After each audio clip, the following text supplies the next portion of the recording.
right, welcome to the GMB show. Over the next 20 minutes, plus or minus, we're going to be talking about all kinds of good stuff centered around how to live better and move better so you live better so you move better. There you go. Be a better person. Be a better person. That's all it's about, right? We can teach you to be better because we are better than you were before. Probably not better than you, though. Was that a good intro, Ryan? That was great. You nailed it. You nailed this one. I like it. I like it. Yeah, we got the deep topic today. So, very deep, very deep. We're going to be talking about basically, you just do whatever the hell you want. That's it. And we're done. It's a wrap. We'll talk a little bit about today about finding actually what makes you happy. Huge topic. But in regards to working out. So there's a lot of stuff on the internet out there that says you have to perform a certain thing, or you have to be able to do a certain amount of weight or reps or something like that. And really, you know what? You don't have to. You can really do whatever you really want to do. And so it's sad that nowadays a lot of people need permission to be able to do whatever the hell they want. But we'll be the guys to give you that permission. So it's okay to do whatever you want. What kind of started this off for me, to be honest, was the handstands. So as all of you probably know, or for those of you who have been with us for a while know, did a lot of handstands over the past couple years. Had quite a few handstand coaches. And learned so much, and I respect those people so much. But something that kept creeping up was it had to be done a specific way or it's wrong. And just over time, you know, it's just, no, that's wrong. No, that's wrong. No, you have to do it this way. And I get that. I really do. If you're going to be performing in, let's say, Cirque, or maybe you're getting paid to perform handstands and things like that, yes. I'm sure that there's certain ways that it must be done. But if you're not a professional athlete, if you're just doing this for fun, like the majority of us out there, I'm not a professional athlete. Andy, he is, but he just doesn't know it. That's something that we can talk about later. But no, we're not professional athletes. We're doing this for fun. That's what we're after. And so it was kind of tough for me because I was in a different life from these other people. And again, I respect these people wholeheartedly. I think what they're doing is wonderful. But it sometimes bothers me when particular people say, no, it has to be this way. And if you don't do it this way, you're a bad person, sort of thing. And really over the past, it's quite a while, like 6 months, I've just really wanted to get away from the hands. I don't want to just say the handstand group, but the mentality and the groups out there that say that it has to be done one particular way, or you're wrong. I think it's something that's really common, and it makes sense in the context of a system or a goal. Yeah. And you chart a path through all the things you could be doing, and you piece them together and you say, this is the way that I think works best to achieve this goal with these elements. And in order to get there in the most efficient way, you must do them this way. Now that makes sense in that context. But the thing is that you can't judge other people from in that same context, right? And you can't expect everyone to agree with or follow all those rules if they're not in the same context. Right. You know, if I am a jazz musician and I judge a punk band on their knowledge of modal theory, then that's going to be pretty dumb, right? And that's a very good point. I mean, yeah. If you're within, let's say you come out and you say, I am a jazz guitarist. Then you've set yourself up and you've explained to other people that this is where I am. This is what I want to do. Therefore, yes, I don't want to say rules, but there's some certain things within jazz, modalities that you follow that allow you to express your version of your jazz. But Yeah. but if you're just interested in playing the guitar and you want to learn and do different kinds of things, um, I, I just think it's unfortunate that sometimes people will judge you based on the fact that you're maybe not in their group Yeah. or not playing a particular style that they're playing. And And it's so, not always about judgment too. It's about trying to set down rules for even beginners to follow that don't know any better, right? right, And so if you say this is the one right way that things must be done, well, then yes, the people in your context group, that works for them. But there's a lot of people that might be looking at you from outside right. that don't understand that. And what you really do is you're confusing the hell out of them and or maybe just giving them a freaking complex about doing stuff wrong when they should really just be focused on finding what works for them. Exactly. And a good example, and this happened last year, and it's sometimes where, well, it's not sometimes, it's usually where the person that's giving advice has no idea what you're really working on, and they only see something from their point of view from having Yes. only done one thing. So Yes. I posted, or we posted this picture of me performing a hollow back plank position. So basically it's like the push-up position, but my back is rounded. Yeah. Right? Yeah. So a Yeah. yoga instructor, whom I don't know her at all, she just happened to see my photo and flat out said, that is wrong. That is absolutely wrong, and this is the way that you have to do it. And she didn't say should or anything. This is how you have to do it. Well, that was unfortunate. It was unfortunate in the fact that, one, she assumed that I was just trying to teach someone yoga, and she assumed that I was trying to do something that she was involved in, right? Yeah. And I'm saying differently in that way because it doesn't just have to be yoga. Now, I remember the reply was, I appreciate it. I did say, oh, no, you're wrong, and this is the way it should be done. No, I appreciate your comment and whatnot, but this is what I'm after, and this is why I'm doing it. And a good discussion came of it because then she realized, oh, okay, you're not doing this for yoga, and this is not why you're doing it. And, oh, this is another option. So I think...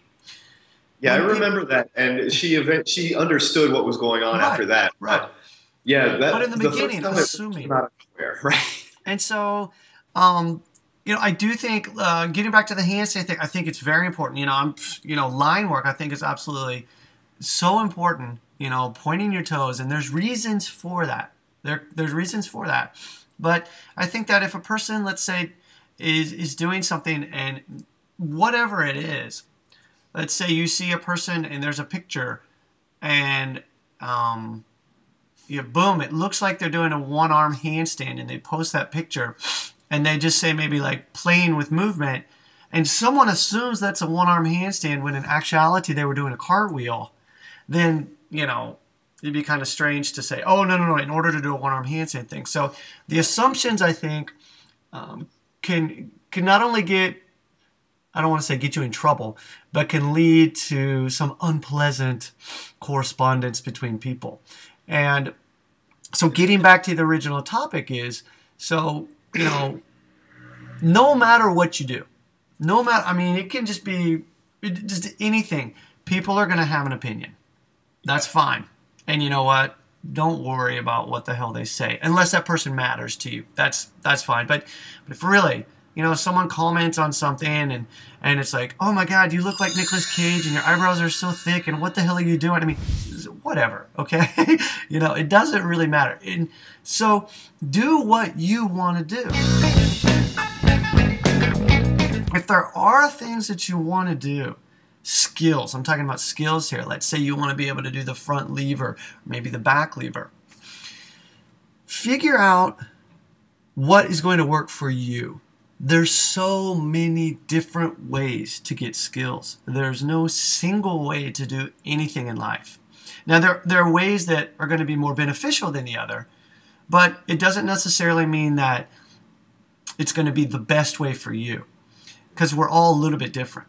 The GMB programs, for example, are just one example of a way that you can train to get particular skills.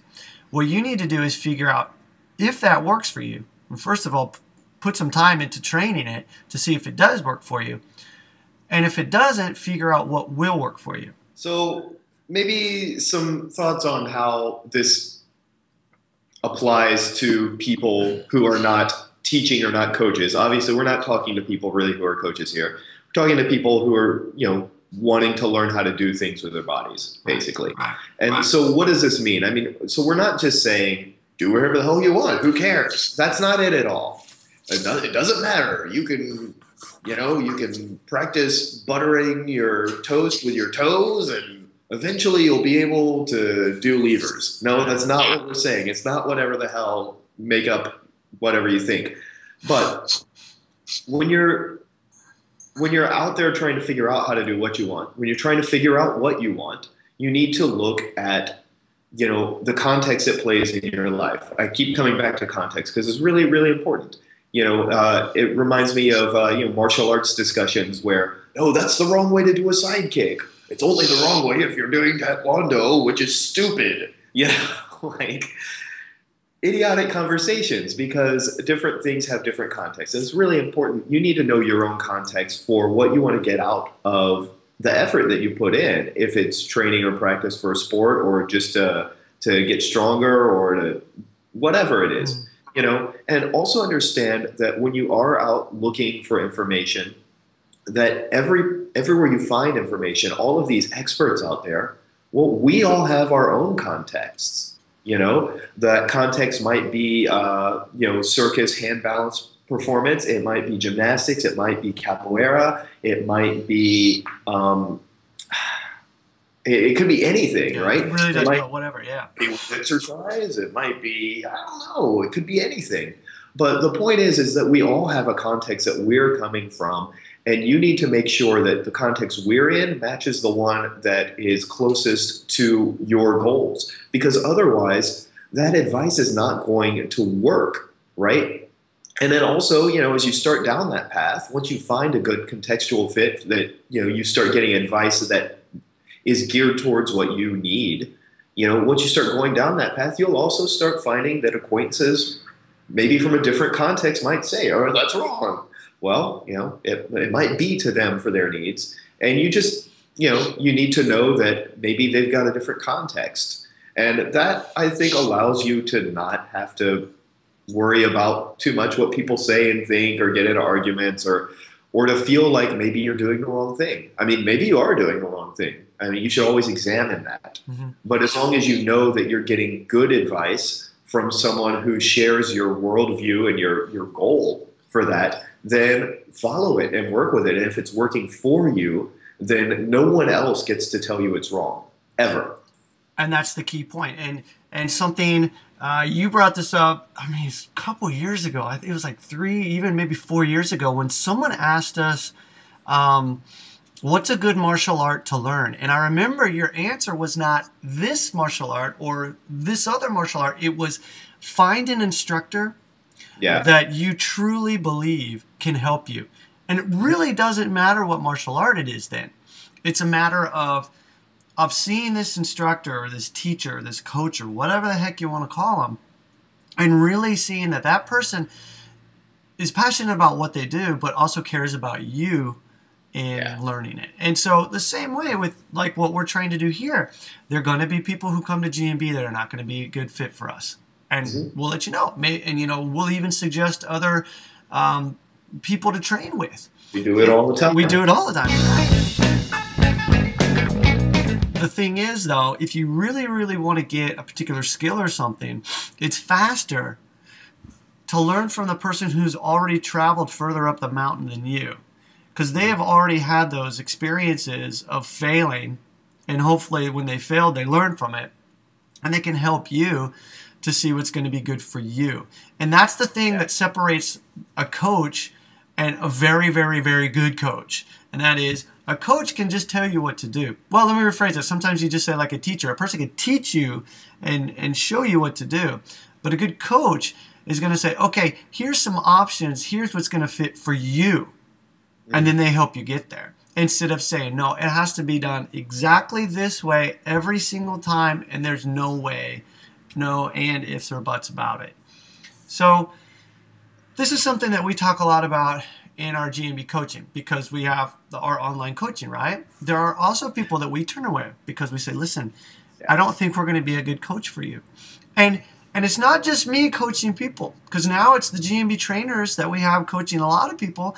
And what we try and do is, even within GMB, pair up a person with one of the GMB trainers that's going to match. It's not just a random, let's pick this person out of the hat and pair them up with this person. No, it's got to match. A good match for both personality and for the skills and abilities of the person that the client wants. Right. Try to find a trainer who's the best match for that. And now that we have quite a few of them, we can do a good job of that. Yeah. You know? And it's great because that way we can look at the person's lifestyle and know that, okay, this GMB trainer has similar experiences in that, and they get it. And then when they match them together, hopefully it's going to create this electric spark to help this person really see exactly what they not only want to do, but maybe what they kind of need to do in order to help them go along. And that's what a good coach does, is they give them what they want, but also what they need in a way that's going to be conducive to their lifestyle and match their lifestyle. Now, I've always thought that the best teachers and coaches in any discipline never try to impose a model on the student. Rather, they try to allow the student to become the best version of themselves they can, right? And they use different models and techniques to do that. But it's like the whole thing with Michelangelo, that he was freeing the statue from the stone. Right? Yes, yes.